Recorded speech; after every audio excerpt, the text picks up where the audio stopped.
Hello. Ashiro, Sipao.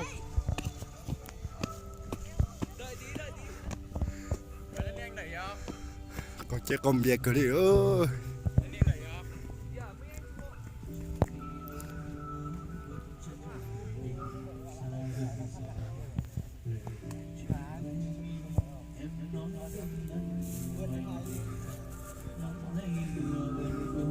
Tay cái hộp kéo cái hộp. Có biết mật khẩu đâu? Ai phần tay. Con kéo vào hộp. Nòng vào tay. Nòng tay sẵn. Tuần giáo. Gặp kết bạn anh này chưa? Nòng sáo tay sẵn. Đâu Nòng giáo, phải kéo tuần giáo. anh hay chú tuần. Nòng con tay. Nòng con tay. Nòng con tay. Tay tuần giáo. Nào nòng cô tay là cái gì? Em có biết cái gì đâu. Em chỉ bầu.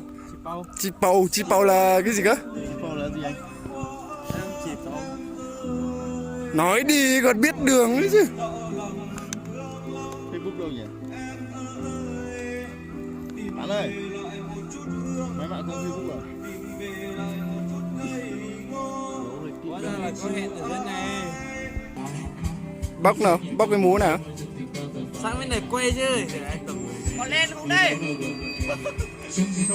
Cười tươi nào anh em ơi.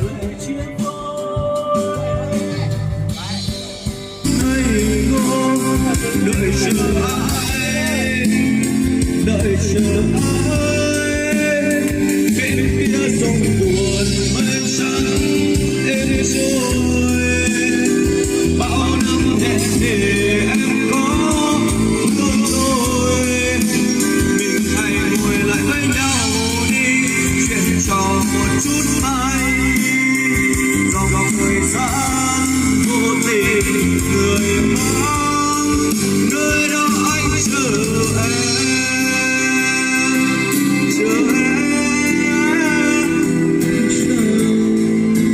Đồng chí còn mang đi à?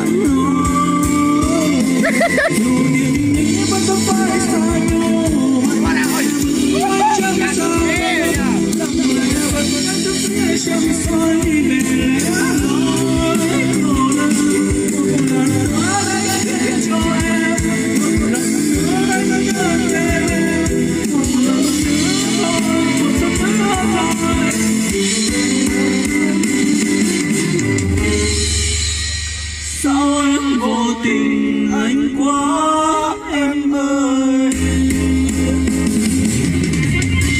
từng lắm em ơi, tìm về lại một chút hương thơm, tìm về lại một chút ngây ngô, để chờ ai, để chờ ai, bên kia sông buồn mây trắng em trôi.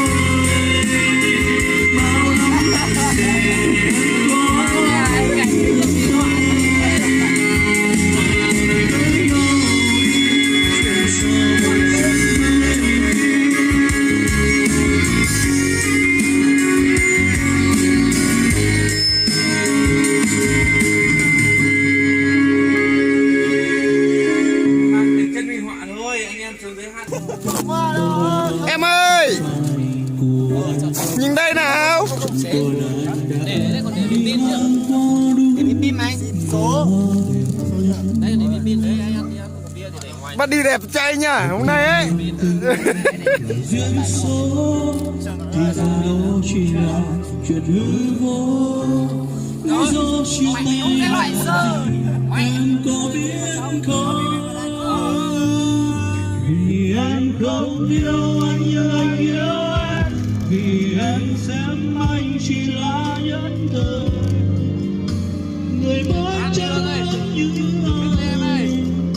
Làm sao anh mà có em, mà sau này xa nhau anh mới thấu, tôi chẳng được khi yêu ai biết đâu, người mình từng thương giờ như hai người xa lạ đã biết hết về nhau, và sau này gặp nhau anh muốn biết mùa hoa đẹp nhất em có nhớ gì.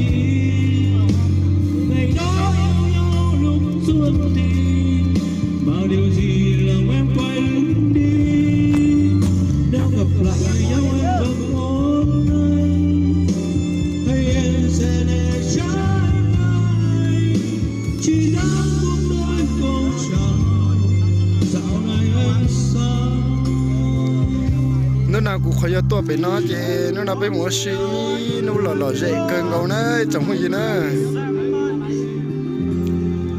nếu nó tôi cho bị nó thì cho mấy cứ lo cho mấy từ cháu sẽ dùng bé mù họ đeo chở rồi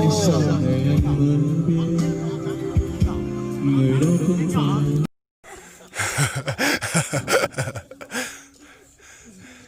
phải là lại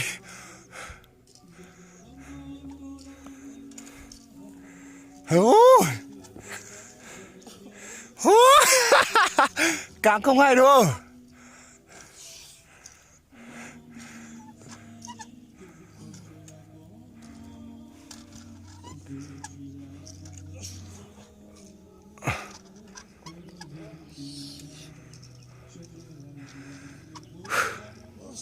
xong cơ pha đinh pat lên trên pha đinh chỉ thế này nữa anh em nhá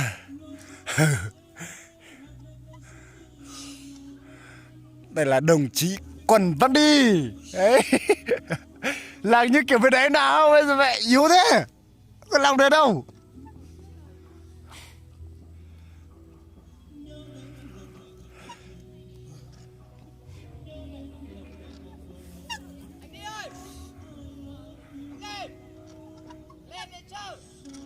em ơi lên anh ơi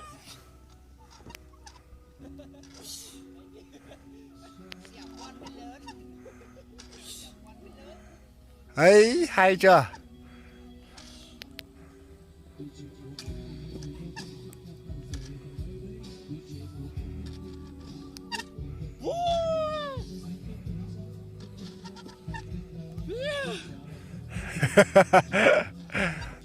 đây là đồng chí Quần Văn Đi nhá, hôm nay đi chơi pha đinh pap lần đầu tiên vui lắm anh em ạ. Thế thôi nhỉ.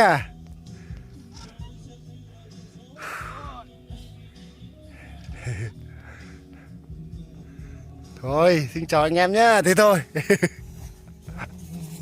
Đó. lên không để anh quay cho.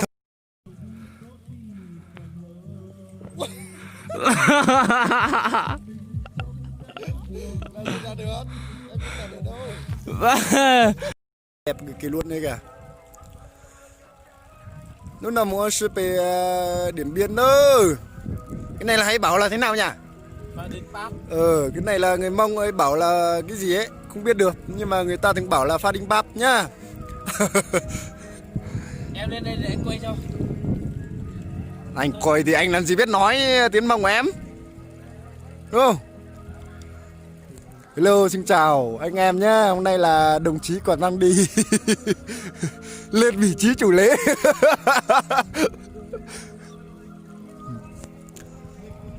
Ai mai đi ta mà nó nói cụ đã cắm một qua hậu lửa nhá cho bể Điện Biên đấy trồng hồi dưới. Chị nó nói giờ cũng khó xe thế giờ cho giờ nó sẽ hơi bao nhiêu nó chị.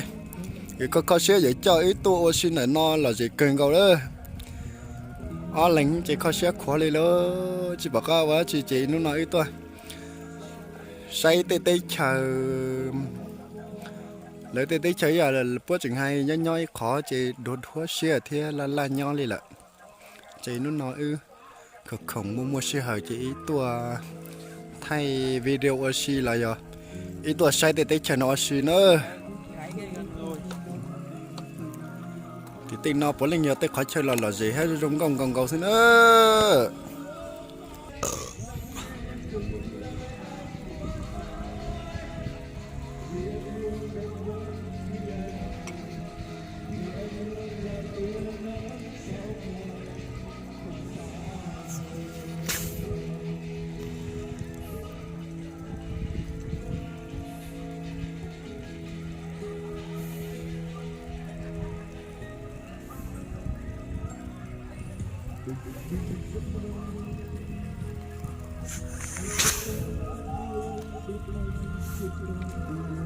Nó có đẹp không?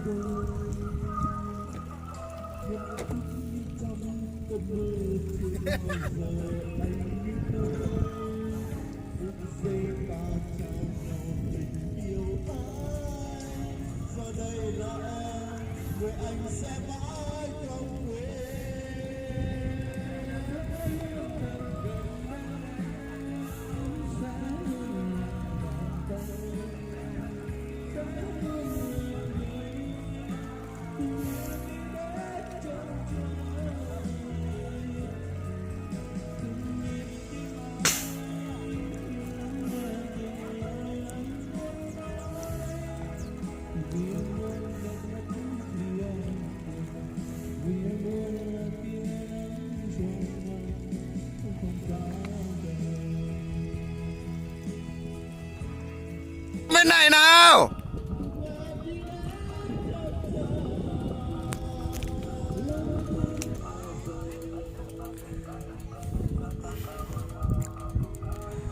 Nó biết tôi xía là gì cần có tao mà giờ xuống cần có xí nhớ xa chả phải đi bắt nha.